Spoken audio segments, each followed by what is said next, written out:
Good morning students. Today we are discuss our last topic of second chapter, abnormal molar mass and want of factor. This is very important topic. Start करते हैं अपने abnormal molar mass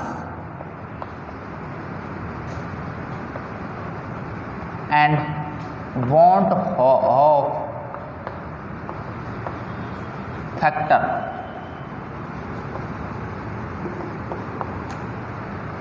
अब देखो अपने start करते हैं abnormal molar mass and want Hoff factor.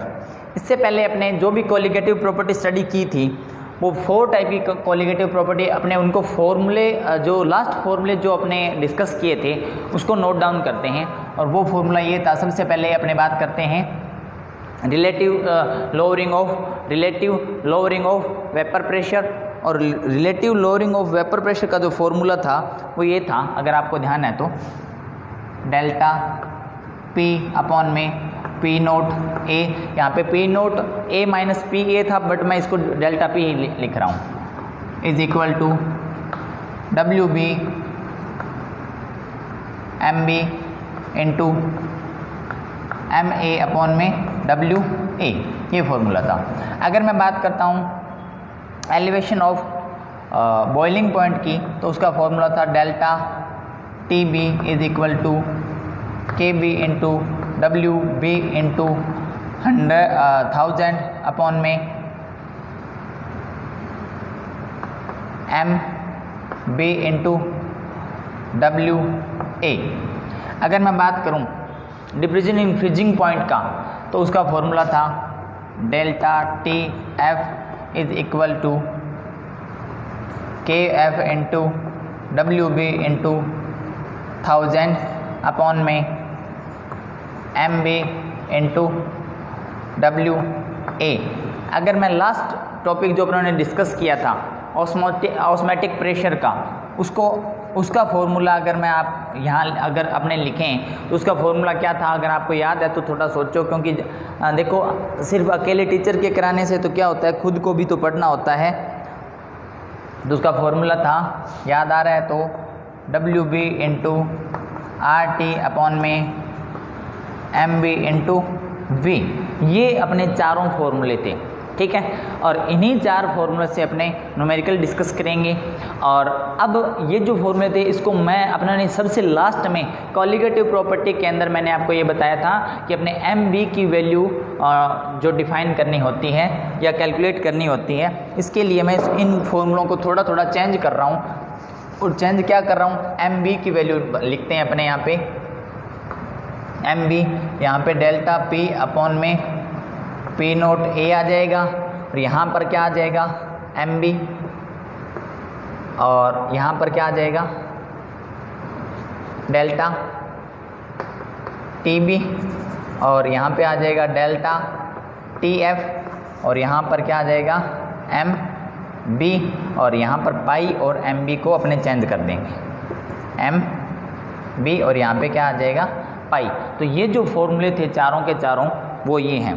अब मैं बात करता हूँ कि जो अपने बात किया था टॉपिक जो डिस्कस किए थे कोलिगेटिव प्रॉपर्टी के लिए, उसके कुछ पॉइंट्स थे। और वो कौन कौन से पॉइंट्स थे, सबसे कोलिगेटिव प्रॉपर्टी या के जो 4 टाइप की कोलिगेटिव प्रॉपर्टी थी, इनको डिस्कस करने के लिए अपने जो सॉल्यूशन की फॉर्मेशन की थी उसके कुछ पॉइंट्स बात करते हैं अपने। और वो क्या था कि जो सॉल्यूशन अपनों ने जो बनाया था वो क्या होना चाहिए, डाइल्यूट होना चाहिए, मतलब डाइल्यूट सॉल्यूशन होना चाहिए। और दूसरी बात क्या थी, ये जो सॉल्यूशन था वो राउल्ट्स लॉ को फॉलो करने वाला होना चाहिए। एंड लास्ट और जो अपने अभी नया पॉइंट पढ़ने जा रहे हैं वो ये था कि जो सॉल्यूट है उसका डिसोसिएशन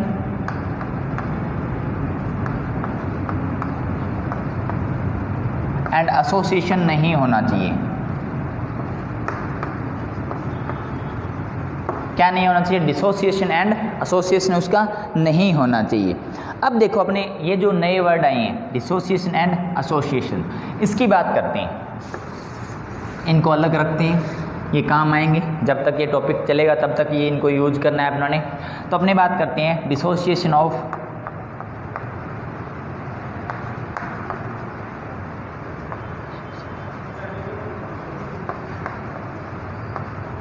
सॉल्यूट। तो देखो डिसोसिएशन का मतलब क्या होता है, पहले ये देखो, मैंने एक एग्जांपल लिया NaCl का।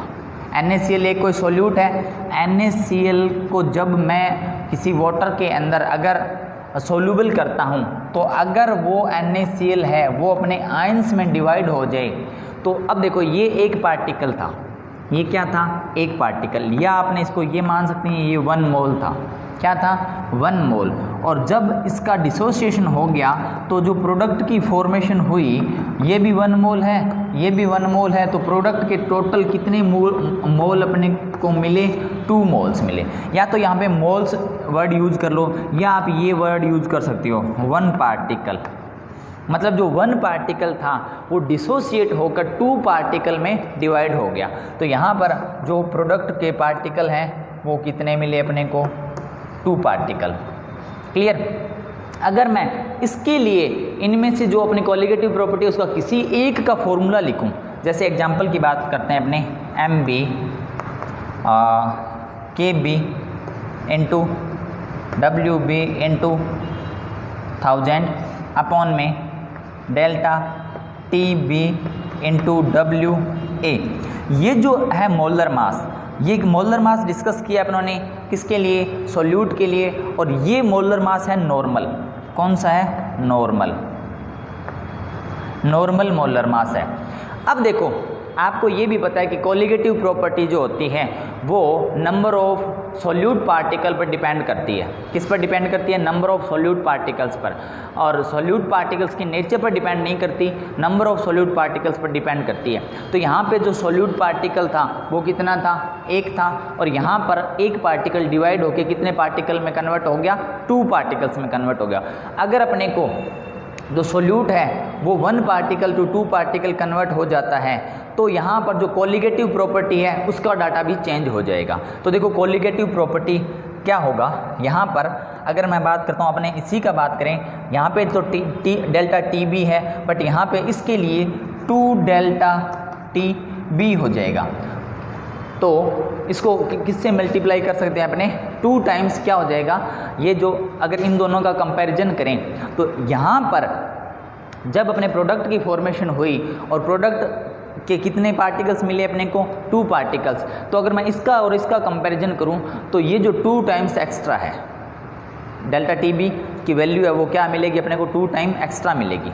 या तो अब मैं अगर ये फॉर्मूला लिखूं MB is equal to KB into WB into 1000 upon में डेल्टा TB इंटू WA, तो इसके साथ में कितना लगा है, 2 लगा है। कितना लगा है, 2 लगा है। तो मैं इसको ऐसे लिख लूँ 1/2 इंटू में, है ना। तो अब देखो ये जो टोटल वैल्यू आई मोलर मास की, कब कि जब कोई सॉल्यूट लिया था और उसका क्या हो गया, डिसोसिएशन हो गया। और ये जो वैल्यू थी ये तो है नॉर्मल वैल्यू है किसकी, मोलर मास की। और ये जो वैल्यू आई है इसी बोलते हैं एबनॉर्मल मोलर मास। क्यों, क्योंकि जब एक सॉल्यूट पार्टिकल था, एक पार्टिकल वो कितने पार्टिकल में डिवाइड हो गया, 2 पार्टिकल में।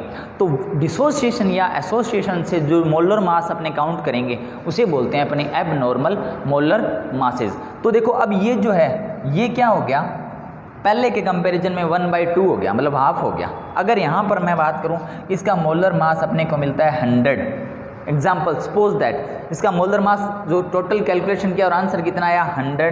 तो जब अगर कोई सॉल्यूट पार्टिकल डिसोसिएशन हो जाता है सॉल्यूशन में, तब अब इसका कितना आएगा 100/2, मतलब कितना रह गया 50। तो देखो मोलर मास पहले कितना था 100, अब कितना रह गया 50। ये जो 50 नया मोलर मास अपने को मिला है इसे ही बोलते हैं अपने एबनॉर्मल मोलर मासेस। क्लियर। अब ये तो था डिसोसिएशन का कंसेप्ट। अगर मैं आपको ये बताऊं एसोसिएशन क्या होता है, तो देखो उसका मतलब समझते हैं अपने एसोसिएशन ऑफ सॉल्यूट पार्टिकल्स। देखो एसोसिएशन ऑफ सॉल्यूट पार्टिकल, तो देख लो ये क्या होता है।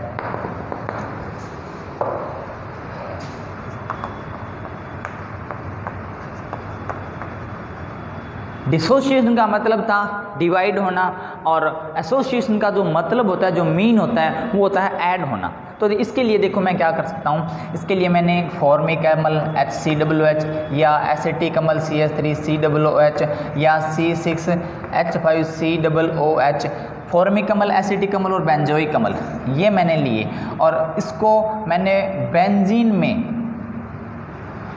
सॉल्यूशन, इसका सॉल्यूशन बनाया बेंजीन में, मतलब ये सोल्यूट है और ये क्या है, सॉल्वेंट। तो इससे मैंने एक कोई सॉल्यूशन की फॉर्मेशन की, इसकी फॉर्मेशन की, सॉल्यूशन की। तब क्या होता है देखो यहाँ पर, जैसे मैं एग्जांपल ले लेता हूँ CH3COOH का। किसका एग्जांपल ले लिया, CH3C OOH, इसको मैं ऐसे लिख रहा हूँ, ठीक है। और इसको किस में मिक्स किया, बेंजीन में। तब यहाँ पर क्या होता है कि जो एसिटिक एसिड का के 2 पार्टिकल हैं वो आपस में ऐड हो जाते हैं, मिक्सअप हो जाते हैं। और कैसे होंगे, मिक्सअप क्यों होंगे वो देखो, CH3C डबल बॉन्ड O और H लिख लूँ मैं, और CH3C OH and double bond O। तो देखो यहाँ पर ये एक नया बॉन्ड की फॉर्मेशन हो रही है, नए बॉन्ड की, और वो कौन सा बॉन्ड होता है, हाइड्रोजन बॉन्ड। ये भी हाइड्रोजन बॉन्ड और ये भी हाइड्रोजन बॉन्ड। मतलब यहाँ पर एसिटिक एसिड के 2 मोल, इसको अपने क्या मान सकते हैं, ये कितने मोल हैं, 2 मोल। और ये जो बना है अपना प्रोडक्ट, ये है 1 मोल। या तो अपने ऐसे बता सकते हैं, या यहाँ पे कितने पार्टिकल थे, 2 पार्टिकल एसोसिएट होकर कितने पार्टिकल में कन्वर्ट हो गए, 1 पार्टिकल में। क्लियर। तो देखो या तो मोल लिख लो, फिर वापस वही बात अपने पार्टिकल लिख लेते हैं, इजी रहेगा, क्योंकि मोल में आप थोड़ा कंफ्यूज हो जाओगे, तो अपने पार्टिकल्स ही लिख लेते हैं। क्लियर। अगर ये 2 हैं और इसका 2:1 आया, तो मैं इसको अगर 1 कर दूं तो ये कितने हो जाएंगे, 1/2 पार्टिकल। क्लियर। तो अब मैं इसी पे बात करूंगा 1/2 पार्टिकल पे, क्योंकि ये जब अपने एबनॉर्मल मोलर मास को थोड़ा सा डिफाइन करना है तो इसके लिए ये थोड़ा इजी रहेगा। क्लियर। अब देखो यहाँ पे हाइड्रोजन बॉन्ड की फॉर्मेशन हुई और एसिटिक एसिड के 2 पार्टिकल्स क्या हो गए, कंबाइंड होकर 1 पार्टिकल में कन्वर्ट हो गए। क्लियर। अब मैं इसका फॉर्मूला लिखता हूँ, वापस वही फॉर्मूला, जैसे MB की वैल्यू निकालनी है अपनों ने, और वो कितनी थी, KB इंटू WB इंटू 1000। इसमें मैं सिर्फ ये KB ये वाला फॉर्मूला यूज कर रहा हूँ, आप किसी कोई सा भी फॉर्मूला यूज करके बता सकते हो, ठीक है, क्योंकि चारों ही कोलिगेटिव प्रॉपर्टी है। तो मैं सिर्फ ये डेल्टा TB वाला फॉर्मूला यूज कर रहा हूँ, तो डेल्टा TB इंटू WA। तो देखो ये तो है 1 पार्टिकल के लिए, 1 पार्टिकल के लिए है, तो ये है नॉर्मल मोलर मास। क्या है, नॉर्मल मोलर मास। अगर मैं इसकी बात करता हूँ, तब देखो ये जो पार्टिकल्स थे ये कितने हो गए, अगर अपने कंपैरिजन करें तो ये हाफ हो गए, पहले से क्या हो गए, हाफ हो गए। तो अगर सोल्यूट के पार्टिकल्स चेंज हो रहे हैं तो जो कोलिगेटिव प्रॉपर्टीज़ है उसका जो डाटा है या उसकी कैलकुलेशन है वो भी क्या हो जाएगी, चेंज हो जाएगी। क्यों? क्योंकि जो कोलिगेटिव प्रॉपर्टी है वो डिपेंड करती है किस पर, सोल्यूट पर, नंबर ऑफ सोल्यूट पार्टिकल्स पर। क्लियर। अगर मैं इसके लिए MB कैलकुलेट करता हूँ तो वो कितना आएगा, KB into WB into 1000 upon में। अब ये तो नॉर्मल था और ये पहले के कंपैरिजन में कितना हो गया, हाफ हो गया। तो मैं इसको ऐसे लिख सकता हूँ क्या, डेल्टा TB अपॉन में 2 इंटू WA।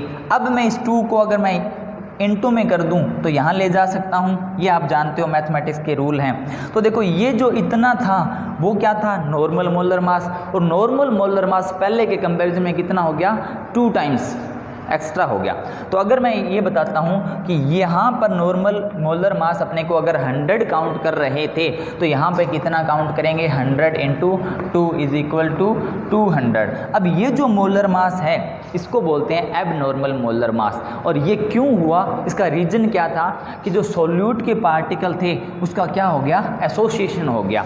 तब यहाँ पर अपने ये तीनों पॉइंट क्लियर होते हैं कि कोलिगेटिव प्रॉपर्टी के लिए जो सॉल्यूशन होता है वो वेरी डाइल्यूट होना चाहिए, राउल्ट्स लॉ को फॉलो करना चाहिए और डिसोसिएशन एंड एसोसिएशन का प्रोसेस नहीं होना चाहिए। ठीक है, क्योंकि जब डिसोसिएशन और एसोसिएशन का प्रोसेस हो जाता है तो आपने अभी देखा कि जब डिसोसिएशन का प्रोसेस हुआ तो नॉर्मल जो मोलर मास था वो पहले के कंपैरिजन में हाफ टाइम हो गया, और अगर जब एसोसिएशन का प्रोसेस हुआ तो जो मोलर मास था वो पहले के कंपैरिजन में कितना हो गया, 2 टाइम्स एक्स्ट्रा हो गया। क्लियर, तो ये था एबनॉर्मल मोलर मास। अब देखो यहाँ पर यही बात लिख रहे हैं अपने, यहाँ से समझेंगे अपने। अब अपने पहुँचना चाहते हैं आगे नेक्स्ट टॉपिक पर, और वो रहेगा अपना वांट ऑफ फैक्टर। वो कौन सा है, वांट ऑफ फैक्टर, यहीं से देखते हैं अपने। क्लियर, तो देखो अपने पास डिसोसिएशन एंड एसोसिएशन के मोलर मास जो अपनों ने एबनॉर्मल मोलर मास लिखे थे वो एक तो ये रहा, ये किसका है, एसोसिएशन का।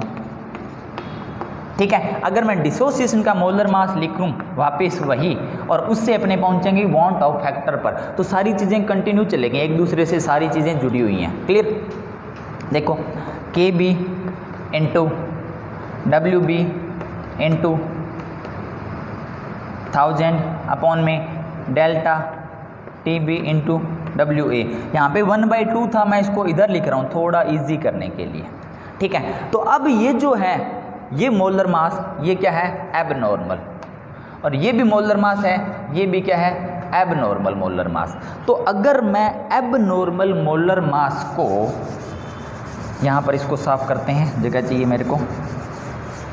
अगर देखो यहाँ पर मेरे को ये डिसोसिएशन का एबनॉर्मल मोलर मास है, किससे आया था, किससे मिला था अपने को, डिसोसिएशन से, और ये किससे मिला था, एसोसिएशन से। तो अब यहाँ से थोड़ी सी बात समझना, अपने पहुँचना चाहते हैं वांट ऑफ फैक्टर पे, कि वांट ऑफ फैक्टर जो होता है वो क्या होता है। उसके लिए देखो, अगर ये एबनॉर्मल मोलर मास है, इसको मैं मोलर मास में कन्वर्ट करूँ तो मैं क्या कर सकता हूँ, यहाँ इसको 2 से मल्टीप्लाई कर दूँ, क्या 2 से क्या कर दूं, मल्टीप्लाई कर दूं। 2 से मल्टीप्लाई किया तो अब ये एबनॉर्मल मोलर मास है वो किस में कन्वर्ट हो गया, किस में कन्वर्ट हो गया, नॉर्मल मोलर मास में। और अगर ये जो एसोसिएशन का मोलर मास 2 टाइम्स एक्स्ट्रा आया था, इसको नॉर्मल बनाने के लिए मैं 1/2 से मल्टीप्लाई कर दूं क्या। अगर 1/2 से मल्टीप्लाई करता हूँ यहाँ पर भी सॉरी, यहाँ पर भी ये क्या हो जाएगा, कैंसिल आउट हो जाएगा, और अब ये किस में कन्वर्ट हो गया, नॉर्मल में। तो देखो मैंने क्या किया, एबनॉर्मल मोलर मास था, एबनॉर्मल मोलर मास था, इसको मैंने किसी फैक्टर से मल्टीप्लाई किया, इसको मैंने किसी फैक्टर से मल्टीप्लाई किया, और इसका रिजल्ट क्या मिला मेरे को, जो रिजल्ट ये मिला कि मेरे को नॉर्मल मोलर मास मिल गया।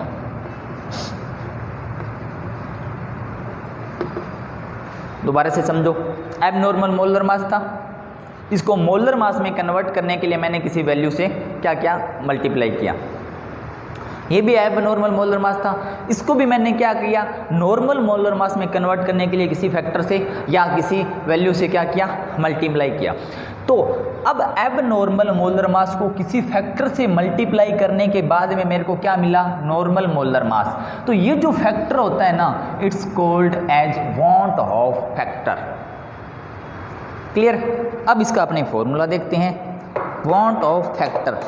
यहाँ से मैं ये सारी चीज़ें हटा रहा हूँ एक बार, क्योंकि अब अपने नेक्स्ट टॉपिक पे पहुँच गए हैं, और वो है वांट ऑफ फैक्टर। तो देखो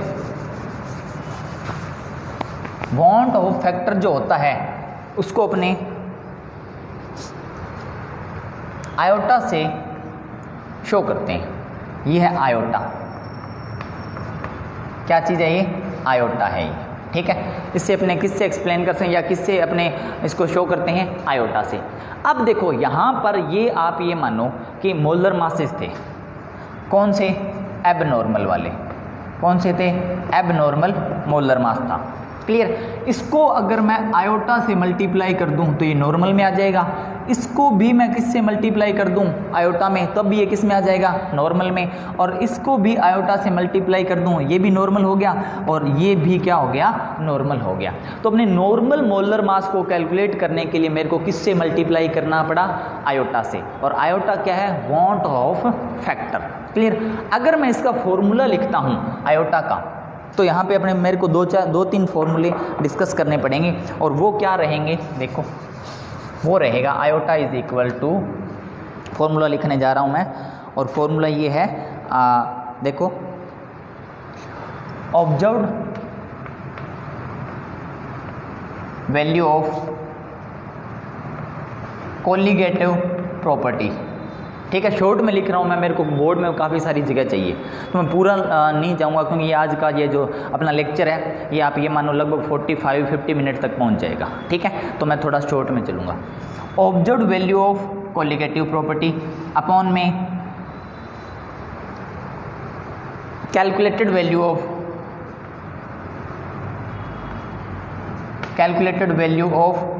कोलिगेटिव प्रॉपर्टी। तो ये फॉर्मूला रहता है क्या? आयोटा का फॉर्मूला क्या है? Observed value of colligative property and calculated value of colligative property. अब आपको ये पता होना चाहिए कि ऑब्जर्व्ड और कैलकुलेटेड क्या होता है, Na positive and Cl negative. ये एक एग्जांपल लिया था अपनों ने डिसोसिएशन के लिए। तो ये जो वैल्यू है ये तो है कैलकुलेटेड,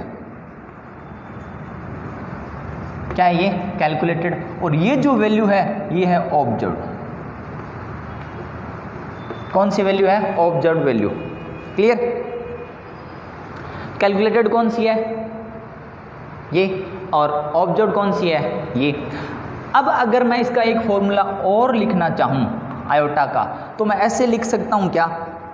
देखो, number of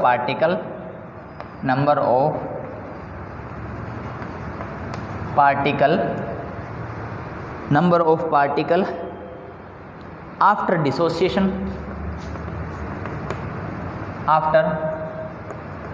dissociation oblique association upon में number of particle before dissociation and association. अब देखो, आपको सिर्फ एक फॉर्मूला याद रखना है, ये फॉर्मूला इसी से बना है। तो देखो, ये क्या है? Number of particle. अच्छा, ऑब्जर्व्ड वैल्यू कौन सी थी? ये, मतलब रिएक्शन के बाद वाली वैल्यू, उसको क्या बोला गया था? Observed value. तो अब देखो, number of particle after dissociation और एसोसिएशन, तो या तो अपने क्या कर सकते हैं, यहाँ पे नंबर ऑफ पार्टिकल्स लिख सकते हैं, और या क्या लिख सकते हैं? कोलिगेटिव प्रॉपर्टी लिख सकते हैं। तो देखो, ये यहाँ पर इसमें ना तो डिसोसिएशन है ना एसोसिएशन है, कुछ भी नहीं है। तो जब इसको सॉल्वेंट के अंदर अपने मिक्सअप किया, सॉल्यूबल किया, तब इसका यहाँ पर डिसोसिएशन हो गया।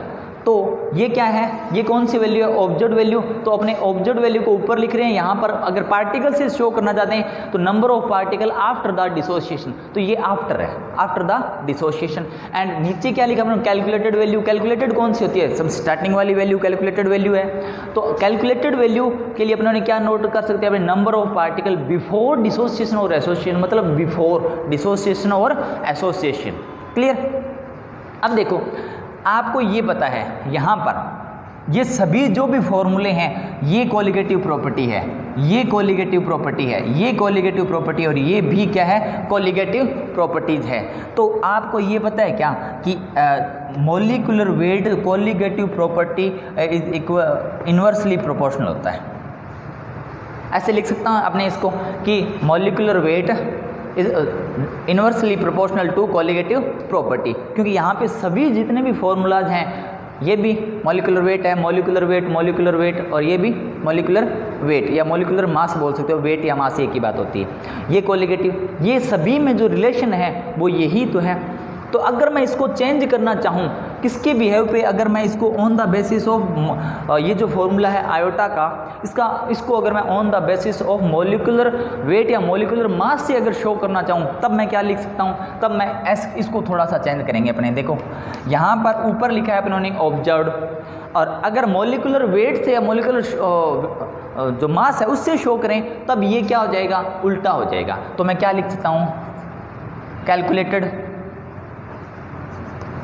Calculated molar mass upon observed molar mass. समझ में आई बात? तो देखो कोई ज़्यादा बड़ी टफ बात नहीं है, आपको सिर्फ ये एक जो फॉर्मूला है इसको याद करना है। ये तो इसी से बना है और ये भी इसी से बना है। ये कैसे बना है, ऐसे कि कोलिगेटिव प्रॉपर्टी और मॉलिक्यूलर मास जो हैं वो इन्वर्सली प्रोपोर्शनल होते हैं। क्लियर?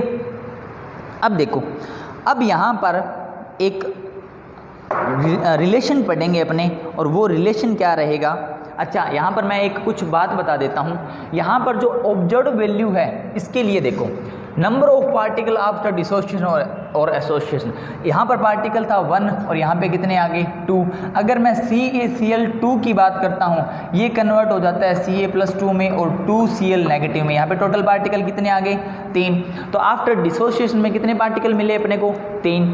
अगर मैं AlCl3 की बात करता हूँ तो यहाँ पे Al+3 और +3Cl नेगेटिव में कन्वर्ट हो गया। तो यहाँ पे टोटल पार्टिकल कितने हो गए, 3 + 1 4 पार्टिकल, है ना। और यहाँ पे कितने, तो इसकी जगह अपने क्या, number of particle after dissociation, इसमें सिर्फ नंबर लिखने होंगे अपने को 2, 3 और 4, कि कोई भी जो सॉल्वेंट है, कोई भी जो सोल्यूट है वो कितने पार्टिकल्स में डिवाइड हो रहा है या कितने पार्टिकल्स में ब्रेक हो रहा है। तो वो सिर्फ अपनों ने क्या लिखनी है, नंबर। ये जो सभी फॉर्मूले आपको सभी के सभी याद करने हैं, और इसी से अपने क्या होगा कि न्यूमेरिकल्स इससे डिस्कस करेंगे। अब आगे नेक्स्ट टॉपिक पढ़ने जा रहा हूँ मैं, और वो relationship between point of factor and degree of association. ठीक है, तो देखो यहाँ पर अपनों ने अभी तक एबनॉर्मल मोलर मास और वांट ऑफ फैक्टर को डिस्कस किया है। अब मैं नेक्स्ट टॉपिक पे पहुँच रहा हूँ, और वो जो टॉपिक है वो है रिलेशनशिप बिटवीन डिसोसिएशन। उसके लिए आपको थोड़ा सा कंसंट्रेट होने की ज़रूरत है। आज वाला टॉपिक थोड़ा सा लंबा जाएगा, बट अब जो कंसंट्रेशन है वो थोड़ी ज़्यादा रखना आप, थोड़ा सा टफ पड़ेगा। बट सिर्फ आपको समझनी एक ही बात है, बाकी सारा जो भी है वो मैथमेटिक्स का पार्ट है। तो मैथ अगर आपको आती है, मैथ के कि सॉल्व कैसे करते हैं, कोई भी इक्वेशन होती है उसको मैथमेटिक तरीके से सॉल्व करेंगे। तो रिलेशन अपने डिस्कस करने जा रहे हैं, रिलेशन बिटवीन किसके बीच में, iota and degree of dissociation और डिग्री ऑफ डिसोसिएशन। इसको अल्फा से रिप्रेजेंट करते हैं। किससे रिप्रेजेंट करते हैं, अल्फा से रिप्रेजेंट करते हैं। तो इसके लिए मेरे को एक छोटी सी जनरल एक इक्वेशन चाहिए, और वो इक्वेशन क्या है, देखो कोई भी AN कोई रिएक्टेंट है वो कन्वर्ट हो गया Na में। किस में कन्वर्ट हो गया, Na में। अब आपको मुझे ये भी पता है कि आपको ये पता नहीं चला कि AN और Na क्या होता है। ठीक है, AN और Na क्या होता है इसका आपको अभी तक पता नहीं चला, मुझे इस बात का ध्यान है। तो देखो ये समझो पहले, ये क्या है कि कोई भी A जो है वो बॉन्डेड है, कोई भी मैटर है या सब्सटेंस है A, उसमें सभी एटम क्या है, A हैं, और वो आपस में क्या है, बॉन्डेड है।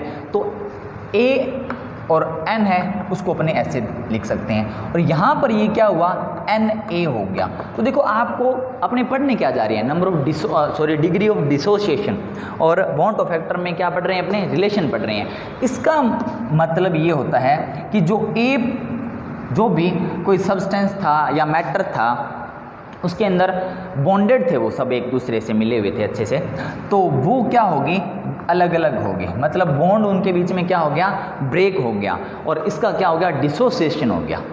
क्लियर? तो पहले तो आपको ये बात पता होनी चाहिए AN का मतलब क्या होता है और Na का मतलब क्या होता है। ठीक है, उसके बाद अब मैं स्टार्ट करता हूँ यहाँ पर कि ये जो रिएक्शन थी इसको अगर मैं लिखूं इन इनिशियल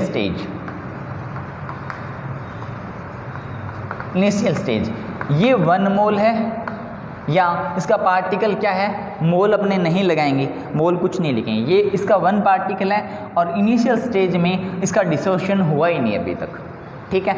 और ये जब रिएक्शन स्टार्ट होगी, मतलब इक्विलिब्रियम पोजीशन पर अपने चेक करते हैं, इक्विलिब्रियम कंडीशन पर, तो ये 1 माइनस अल्फा हो गया। ये क्या हो गया, 1 माइनस अल्फा हो गया। अल्फा क्या है यहाँ पर, डिग्री ऑफ डिसोसिएशन। थोड़ा सा कंसंट्रेट रहना और अच्छे से समझ में आएगा। ये 1 माइनस क्या हो गया, अल्फा, और यहाँ पे मैं लिखूंगा एन अल्फा। अब ये क्यों लिखूंगा, ये देखो वही एग्जांपल अपने वापस बात करते हैं। NaCl था और Na पॉजिटिव और Cl नेगेटिव में कन्वर्ट हो गया। अगर मैं इसकी जगह ये इक्वेशन लिख लूँ, है ना, तब मैं इसे, ये थी इनिशियल स्टेज कि जब यहाँ पर NaCl था, उसका डिसोसिएशन हुआ ही नहीं अभी तक। और इक्विलिब्रियम पर आप सपोज करो कि मान लो इसके 10 पार्टिकल थे, इसके कितने पार्टिकल थे, सपोज करो इसके कितने पार्टिकल थे, अपने पास 10 पार्टिकल हैं, और इनिशियल स्टेज पर अभी 10 पार्टिकल के जो 10 जो पार्टिकल है उसमें डिसोसिएशन हुआ नहीं, ठीक है। तो अब मैं अगर ये बताऊं आपको कि इक्विलिब्रियम कंडीशन पर 5 पार्टिकल्स जो है ना, उनका क्या हो गया, डिसोसिएशन हो गया। तो 5 पार्टिकल का डिसोसिएशन हो गया, तो ये 5 और 5 में क्या हो गए, कन्वर्ट हो गए। ये ध्यान रखना, बस आपको ये चीज़ समझनी है कि यहाँ पे एन अल्फा जो है ना वो क्या है। अगर आपके ये बात समझ में आ गई तो उसके आगे और इसके आगे वाला टॉपिक जो है वो अच्छे से क्लियर हो जाएगा। बस यहाँ पे सिर्फ यही एक मेन पॉइंट है कि एन अल्फा क्या है। देखो दोबारा से बताता हूँ, NaCl के स्टार्टिंग में कितने पार्टिकल अपने लिए थे, 10 पार्टिकल। कितने पार्टिकल डिसोसिएट हो गए, 5 पार्टिकल, और कन्वर्ट किस में हो गए, 5 + 5 में, 5 Na एंड 5 क्या मिले, Cl मिल गए। क्लियर। तो देखो थोड़ी देर पहले मैंने आपको ये बताया था, इसका 1 पार्टिकल था और वो टोटल कितने में कन्वर्ट हो गया, 2 में। तो 5 हैं, वो कितने में हो जाएंगे, 10 में। बस यही तो बात है। तो टोटल पार्टिकल यहाँ पे अपने को कितने मिल गए, 10 पार्टिकल मिल गए। क्लियर।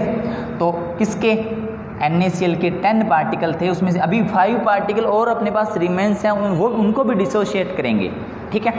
अब देखो यहाँ पर अगर मैं आपको ये लिखूँ, number of observed mole,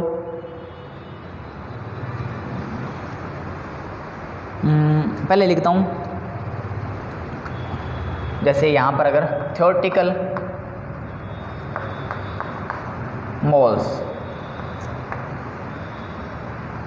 moles कितने हैं, ये थ्योरेटिकल मोल्स हैं, इसकी वैल्यू कितनी है, 1। क्लियर। और अगर मैं यहाँ पे लिखूँ ऑब्जर्व्ड मोल्स, या मोल्स को थ्योरेटिकल पार्टिकल लिख लो आप यार, फिर वापस पंगा करोगे, है ना। थ्योरेटिकल पार्टिकल और ऑब्जर्व्ड पार्टिकल।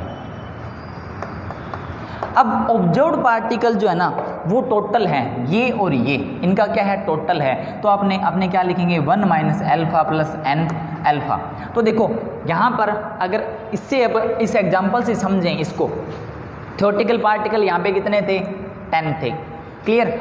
और जो ऑब्जर्व्ड वैल्यू जो निकाली अपनों ने वो ये निकाली, तो इसको अगर मैं कैलकुलेट करूँ 10 माइनस 5 प्लस 5 प्लस 5, यही तो किया है ना। तो टोटल वैल्यू कितनी आ गई, टोटल वैल्यू आ गई 15। तो 10 पार्टिकल कन्वर्ट हो गए कितने में, 15 पार्टिकल्स में। तो बस ये ध्यान रखना है, ऑब्जर्व्ड पार्टिकल है उसकी वैल्यू अपनों ने ये रखनी है। अब मैं आपको आयोटा का फॉर्मूला लिखने जा रहा हूँ। आयोटा का फॉर्मूला क्या होता है, ये आपने पढ़ा हुआ है। आयोटा का फॉर्मूला होता है, थोड़ी देर पहले अपनों ने लिखा था, ऑब्जर्व्ड वैल्यू ऑफ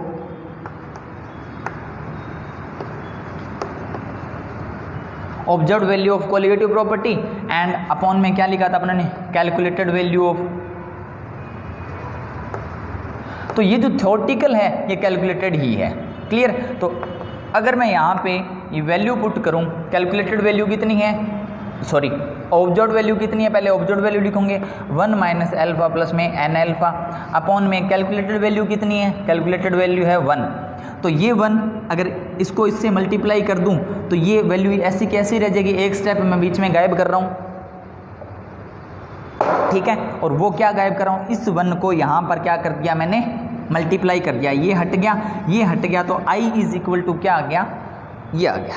क्लियर। अब मैं इसको ऐसे लिख लूँ क्या, 1, ये जो माइनस वाली वैल्यू है इसको इधर ले जाता हूँ, प्लस वाली को इधर ले जाऊँ, क्योंकि प्लस माइनस में अपने आगे पीछे कर सकते हैं, कोई फ़र्क नहीं पड़ता। ये आपने मैथ पढ़ते हो, आप अच्छे से जानते हो, फिजिक्स भी पढ़ते हो, तो ये रूल्स आपको पता है। ये मैंने थोड़ा सा इसको चेंज कर दिया। अब मैं यहाँ पर आयोटा का फॉर्मूला 1, यहाँ पर इन दोनों वैल्यू में से अल्फ़ा कॉमन आ सकता है क्या, अल्फ़ा कॉमन ले लो, और अल्फ़ा कॉमन लेने के बाद में अंदर क्या बच जाएगा, n-1, ये आ गया। अब यहाँ से मैंने वैल्यू निकालनी है किसकी, अल्फ़ा की।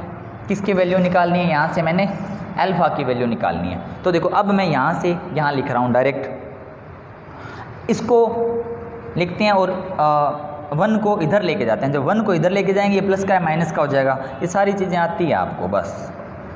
n-1 is equal to alpha minus 1। अगर मैं अल्फ़ा को अकेला करता हूँ तो अल्फ़ा, सॉरी गलत हो गया, यहाँ पर आयोटा है, आयोटा माइनस 1 और आयोटा माइनस 1। अगर मैं अल्फ़ा को अकेला करता हूँ तो इसकी वैल्यू आ जाती है ये, और ये अपने पास फॉर्मूला आ गया, ये रिलेशन आ गया किसका, अल्फ़ा और आई का एक आ गया रिलेशन। किस किस का आ गया, रिलेशन बिटवीन आयोटा मतलब want Hoff factor and degree of dissociation, और डिग्री ऑफ डिसोसिएशन को मैंने लिया था अल्फ़ा। अब यहाँ पर अपने यहाँ से कुछ न्यूमेरिकल्स भी आ सकते हैं एग्जाम के अंदर, ठीक है। तो आपको अल्फ़ा पता है क्या होता है, अल्फ़ा होता है डिग्री ऑफ डिसोसिएशन, आयोटा पता है क्या होता है, वांट ऑफ फैक्टर। ये सारी चीज़ें आपको क्वेश्चन के अंदर मिल जाएगी। अगर आपको n नहीं पता तो थोड़ी देर पहले मैंने आपको बताया था कि कोई भी जो सोल्यूट पार्टिकल होता है वो कितने पार्टिकल में डिवाइड होता है, वो होता है n। मतलब यहाँ पे क्या लिख सकते हैं अपने, dissociation, number of dissociation particle. n क्या चीज़ है यहाँ पर, नंबर ऑफ डिसोसिएशन पार्टिकल्स। बस इतना ही ध्यान रखना है आपने, और कुछ भी नहीं ध्यान रखना, ठीक है। तो ये अपने पास रिलेशन आ गया, relation between iota and degree of dissociation. अभी अपने एक रिलेशन और पढ़ेंगे और वो रहेगा रिलेशन बिटवीन आयोटा एंड अपने पढ़ेंगे एसोसिएशन के अंदर, डिग्री ऑफ एसोसिएशन के अंदर। तो देखो उसके लिए भी थोड़ा सा ध्यान रखना है। यहाँ पर आपने ज़्यादा कुछ एक्स्ट्रा नहीं पढ़ना, सिर्फ एक ही पॉइंट आपको अच्छे से आना चाहिए। ये जो अपने अभी जो डेरिवेशन किया था उसमें अगर आपको एक ही पॉइंट अच्छे से आता है, बाकी आप फिजिक्स और मैथ आपको बहुत अच्छी आती है, आप पढ़ सकते हो इजीली। क्लियर। देखो अब अपने चलने जा रहे हैं नेक्स्ट पॉइंट पे, रिलेशनशिप बिटवीन, यहाँ पर मैं ऐसे लिख दूँ degree of association. Clear. Relation between iota and degree of association, यहाँ से अपने को न्यूमेरिकल डिस्कस करने हैं। तो ये ध्यान होना चाहिए आपको कि अपने क्या करने जा रहे हैं और क्या होगा। देखिए यहाँ पर एसोसिएशन करना है। एसोसिएशन का मतलब क्या होगा कि जो भी अपने रिएक्टेंट लेंगे उनको ऐड करना है। एग्जाम्पल मैंने आपको बताया था, जब एसोसिएशन डिस्कस किया था तो एसिटिक एसिड के 2 पार्टिकल्स और 1 पार्टिकल में कन्वर्ट हो गए थे जब उसको बेंजीन में सोल्यूबल किया था। तो मैं इसको ऐसे लिख लूँ क्या, Na, और ये किस में कन्वर्ट हो गया, An। अब आपको ये बताइए Na का मतलब क्या है कि अलग अलग पार्टिकल थे, और वो किस, एक मिनट रुको, थोड़ी इधर लिखते हैं, जगह चाहिए मेरे को। Na किस में कन्वर्ट होगी, An। क्लियर। तो आप ये मानो ये क्या है, 2 पार्टिकल्स हैं किसके, CH3COOH के, और वो किस में कन्वर्ट हो गया, 1 पार्टिकल में। CH3COOH और CH3COOH के आपस में हाइड्रोजन बॉन्डिंग होगी, और वो उसमें जो टोटल नंबर ऑफ पार्टिकल्स वो कितना बन गया, 1 बन गया। पहले थे 2 पार्टिकल्स, ठीक है। तो उसको आप यहाँ से ऐड कर सकते हो। इसके लिए अगर मैं इनिशियल स्टेज लिखूँ, इसके लिए इनिशियल स्टेज लिखता हूँ तो 1 and 0, और इसके लिए अगर मैं इक्विलिब्रियम पर लिखता हूँ, इक्विलिब्रियम पर चेक करता हूँ इसको, T इज इक्वल टू कोई अपने वैल्यू दे सकते हैं अपने, है ना। अगर वहाँ पर लिखें नंबर ऑफ पार्टिकल्स लिख सकते हो आप, नंबर ऑफ मोल लिख सकते हो, तो इसके लिए वापस वही होगा, क्या होगा, 1 माइनस अल्फ़ा। मतलब अल्फ़ा पार्टिकल्स जो थे उनका क्या हो गया, एसोसिएशन हो गया। और यहाँ पर अब आपने एक नया फॉर्मूला देखना है। बस ये कैसे आया, इसको देखो, इसको समझो पहले ये क्या है। अपने पास CH3COOH के 2 पार्टिकल थे। कितने थे? CH3COOH के 2 पार्टिकल अपनों ने स्टार्टिंग में लिए थे, और उसके बाद जो दोनों पार्टिकल थे वो किस में कन्वर्ट हो गए? दोनों के दोनों पार्टिकल से अपने को एक पार्टिकल मिला। ठीक है, मैं यहाँ पे ऐसे लिख रहा हूँ CH3COOH और CH3COOH। यहाँ पे थोड़ा शॉर्ट में समझा रहा हूँ, हाइड्रोजन बॉन्डिंग होगी। कौन सी बॉन्डिंग होगी? Hydrogen bonding. इसको पहले मैं एक्सप्लेन कर चुका हूँ, ठीक है, तो बार बार एक ही बातें नहीं करेंगे। अब देखो, अगर मैं इसके लिए ये मानूं कि यहाँ पे इसके 10 पार्टिकल हैं, कौन सी स्टेज पर? इनिशियल स्टेज पर, और इसके कितने पार्टिकल हैं? 0। इसके आप ये मानो 10 - 6 हो गए। 10 - कितने पार्टिकल्स हो गए? 6 पार्टिकल क्या हो गए? एसोसिएट हो गए। 6 पार्टिकल एसोसिएट होंगे। तो देखो, पहले जो था आपने ये देखा था, जब मैंने एग्जांपल बताया था 2 पार्टिकल कन्वर्ट इनटू 1 पार्टिकल, मतलब पहले जितने भी पार्टिकल थे और उसके बाद जब अपने प्रोडक्ट की फॉर्मेशन हुई या जब सॉल्यूशन की फॉर्मेशन हुई तो टोटल पार्टिकल से हाफ पार्टिकल रह गए। टोटल पार्टिकल से क्या रह गए? हाफ पार्टिकल रह गए। तो यहाँ पर 6/2 लिख कर मैं इसका टोटल आंसर कितना आ जाएगा? 3। मतलब 6 पार्टिकल थे, वो कन्वर्ट कितने पार्टिकल में कन्वर्ट हो गए? 3 पार्टिकल में कन्वर्ट हो गए। तो इसके लिए मैं क्या लिख सकता हूँ? α/n। α/n लिख सकता हूँ मैं, ठीक है। और ये n क्या चीज़ है? यहाँ पर n की वैल्यू अलग होगी, और जो आपने पढ़ा था डिग्री ऑफ डिसोसिएशन, उसमें n की वैल्यू अलग है, ठीक है। तो यहाँ पे अगर आपको n पता है और सिर्फ इतनी सी बात पता है तो अपने न्यूमेरिकल बहुत ही इजी कर सकते हैं, ठीक है। तो ये अपना छोटा सा एक अपने डिस्कस करने जा रहे हैं आगे, इसको डेरिवेशन करते हैं, इसको आगे कंप्लीट करते हैं।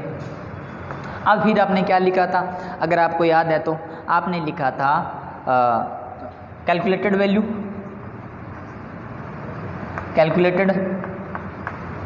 वैल्यू ऑफ पार्टिकल्स कितनी है? यहाँ पर 1 है। कितनी है? सबसे पहले कितनी ली थी? Sorry, 1 minute. थ्योरेटिकल या कैलकुलेटेड, अपने दोनों ही वर्ड यूज कर सकते हैं, क्योंकि अगर आप थ्योरेटिकल लिखते हो या कैलकुलेटेड, क्योंकि अपने फॉर्मूले के जब मैंने स्टार्टिंग वाला फॉर्मूला लिया था ना, आयोटा वाला सबसे स्टार्टिंग फॉर्मूला लिया, उसमें मैंने कैलकुलेटेड लिखा था। तो यहाँ पे आप थ्योरेटिकल लिख लो या कैलकुलेटेड लिख लो, एक ही बात है। अगर मैं ऑब्जर्व्ड वैल्यू की बात करूँ,